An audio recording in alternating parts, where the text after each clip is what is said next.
naputol yung aking video ulit. So ito, ang aking ginawa ay magtos ng tinapay.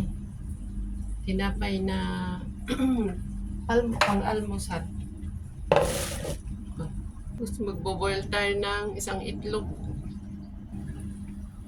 Tapos na po yung ating itlog. Taran! Yan. Tapos gagamit tayo ng ayan,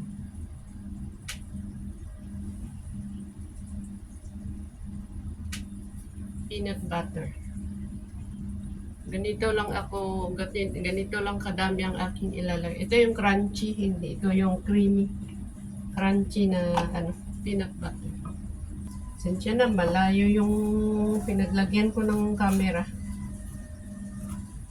Yan.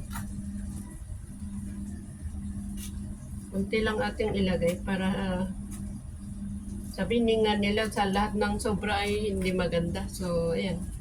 Minimize lang. Huwag natin sobrahan. Yan. Ito, no added sugar. Yun lang.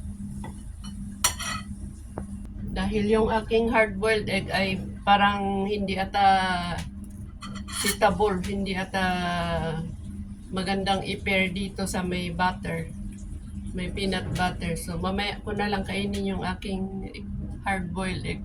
Tapos gusto ko yung maganda yung cut ng aking kahit peanut butter lang ang palaman ko. Gusto ko yung maganda yung niya. Yung cut niya. Para at least man lang parang nakakaganang kainin. Oh, ayan. Kasi pag ganyan mo kainin na ko, mas maganda ng ganyan, di ba? Yun ang aking kaganapan ngayon. Maraming salamat sa wala akong i-content na iba. So, maraming salamat. Ito lang muna. Wala akong maisip eh. Pinakita ko lang paano ko gawin yung aking toast na simple. Bumili ba naman ako ng aking skim milk na parang hindi sila bagay dito sa may peanut butter. So, ang ginawa ko, kape. So, itong gatas, kasama na lang yung boiled egg ko. Snack ko na lang mamayang mamaya. So na po ang aking hard-boiled egg. Nagkamali ako sa aking plano sa aking almusal.